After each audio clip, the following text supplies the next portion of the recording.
커피는 인류가 가장 오래 사랑한 음료 중 하나지만 건강 평판만큼은 수백 년 동안 롤러코스터였습니다. 좋다였다가 나쁘다였다가 다시 좋다로 돌아오는 이른바 의료계의 플립플롭이 반복돼 왔습니다. 먼저 1500년대로 가보겠습니다. 아라비아 지역에서 커피하우스가 퍼지면서 커피는 단순한 음료가 아니라 사람들이 모여 토론하고 떠들고 때로는 권력을 비판하는 공간의 상징이 됩니다.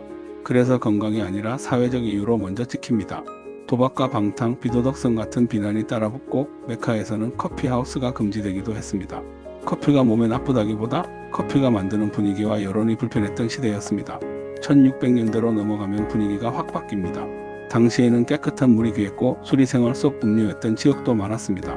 이때 커피는 술을 대신하는 음료로 정신을 맑게 해주고 소화를 돕고 여러 증상에 좋다는 식의 찬양을 받습니다.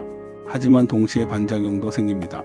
각성 효과가 과하다는 불안이 생기고 남성의 무기력이나 성기능 저하 같은 이야기까지 돌면서 커피하우스를 없애야 한다는 청원도 등장합니다. 좋다는 열광과 나쁘다는 공포가 한 시대 안에서 함께 굴러갑니다. 1700년대에는 커피의 정체성이 더 분명해집니다. 각성, 집중, 노동시간의 연장, 특히 식민지 시대를 거치면서 커피는 이를 더 오래하게 만드는 연료처럼 인식됩니다. 미국에서는 보스턴 티파티 이후 차 대신 커피가 애국의 음료처럼 소비되며 커피 문화가 폭발합니다. 이 시기 커피의 평판은 건강이라기보다 생산성입니다. 1800년대에는 또 다른 이유로 커피가 공격받습니다. 전쟁과 물류 문제로 커피가 부족해지자 곡물로 만든 대체 음료가 등장합니다. 이 시장에서 커피는 경쟁 상품이 됩니다. 커피는 독이다, 실명을 유발한다, 중독성이 마약과 비슷하다 같은 과장된 공포 마케팅이 유행합니다. 이 시기에는 과학보다 판매 전략이 여론을 끌고 가는 장면이 많습니다. 1900년대 초, 특히 1910년대와 1920년대에는 커피가 가정과 학교로 들어오면서 논쟁의 무대가 바뀝니다. 키가 안 큰다, 신경을 예민하게 만든다, 위를 망친다, 잠을 못 자게 한다, 학생 성적이 떨어진다 같은 말이 대중매체와 조사로 확산됩니다. 커피는 어른의 음료에서 아이와 청소년의 생활 습관 문제로 번져갑니다. 그리고 1970년대와 1980년대, 여기서 커피는 심장과 엮이면서 큰 타격을 받습니다. 심근경색 위험이 늘었다, 혈압이 올랐다는 연구와 보도가 나오고 사람들은 커피가 심장에 치명적일 수 있다고 받아들입니다. 다만 지금 관점에서 중요한 포인트가 있습니다. 그 시절 연구들은 흡연, 비만, 운동 부족 같은 교란 요인을 지금처럼 정교하게 통제하지 못한 경우가 많았습니다. 당시에는 커피를 많이 마시는 생활이 종종 담배, 야근, 당분 많은 간식과 함께 묶여 있었기 때문입니다. 커피만의 효과인지 생활 패키지의 효과인지가 섞여 있었던 시기였습니다.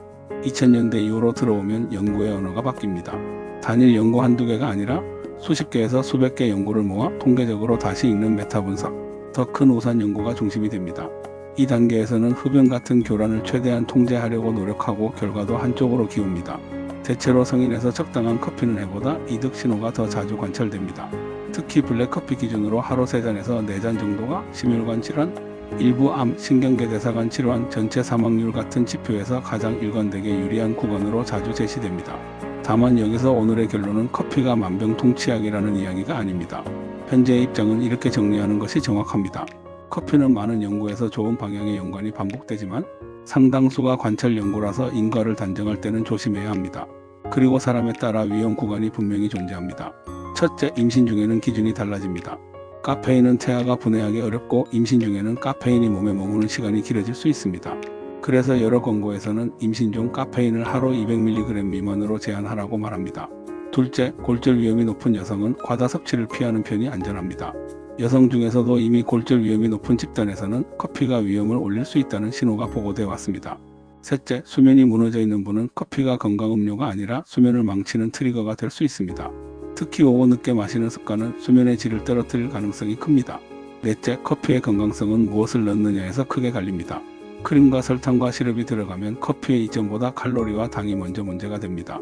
그리고 연구에서 말하는 한 잔은 8온스인 경우가 많습니다. 카페에서 16온스를 마셨다면 사실상 2잔을 마신 셈으로 계산하는 편이 맞습니다. 마지막으로 추출 방식도 중요합니다. 종이 필터는 커피 오일 성분 중 콜레스테롤을 올릴 수 있는 디터펜, 특히 카페스톨과 카웨오를 많이 걸러냅니다.